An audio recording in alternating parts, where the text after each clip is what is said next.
नाजरीन कसूर विच वज़ीर आला दा प्रोग्राम खिदमत आपकी दहलीज पर जारी है। प्रोग्राम विच 5 हफ्तियां दी तौसी कर दी गई है। डिप्टी कमिश्नर आसिया गुल ने 7 न्यूज़ दे नाल अपनी मां बोली विच खुसूसी गुफ्तगू की है। वेखदे हां मलिक आरिफ अली दी इस रिपोर्ट विच। डिप्टी कमिश्नर आसिया गुल ने वाटर फिल्ट्रेशन प्लांटां दे फिल्टरां दी तब्दीली ते वाटर स्टोरेज दी क्लोरीनेशन दे काम दा इफ्तिताह करके खिदमत आपकी दहलीज पर प्रोग्राम दे दूजे मरहले दा बकायदा आगाज कर दिता। शहरियां दी मुस्बत फीडबैक ते वजह तो खिदमत आपकी दहलीज पर प्रोग्राम नूं 5 हफ्तियां लई वधा के तौसीह कर दित्ती गई है, जिंदे नाल शहरियां नूं वध तों वध बुनियादी सहूलतां पहुंचाउण दा बुनियादी मकसद है। डिप्टी कमिश्नर ने इस प्रोग्राम ते बड़ा अच्छा काम किया है।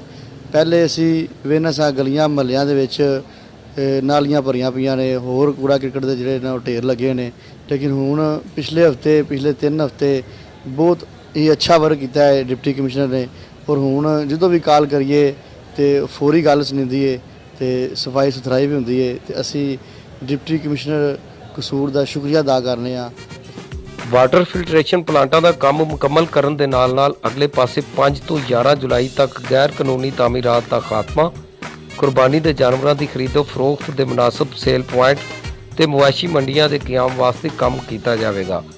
12 ਤੋਂ 18 जुलाई तक हफ्ता सर सब्ज़ो शदाब हर बशर 2 शजर दे तहत वक्रे मुहिम चलाई जाएगी। 19 ਤੋਂ 25 जुलाई तक हफ्ता ईद उल अज़हा मनाया जाएगा। 26 जुलाई तो अगस्त की पहली तक हफाजती शाहरावां वास्ते हफ्ता मनाया जाएगा। खिदमत आपकी दहलीज पे प्रोग्राम का रद्द-ए-अमल देखते हुए हुकूमत पंजाब ने फैसला किया है मजीद एक्सटेंड करने का।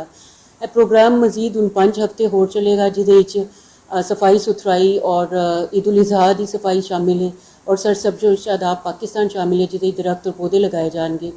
पिछला मरहला क्योंकि कसूर की आवाम ने बड़ा पसंद किया, वो तकरीबन 75,000 एक्टिविटीज़ तमाम लोकल गवर्नमेंट्स ने वो अंजाम दित्तियां और सैकड़ों के हिसाब नाल लोगों की कंप्लेंट्स जिहड़ियां उन्हां नूं एड्रैस किया गया।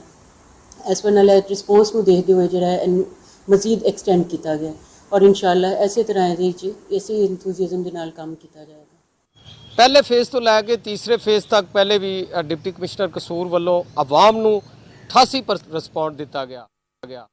कैमरा टीम के नाल मलिक आरिफ अली, 7 न्यूज़ कसूर।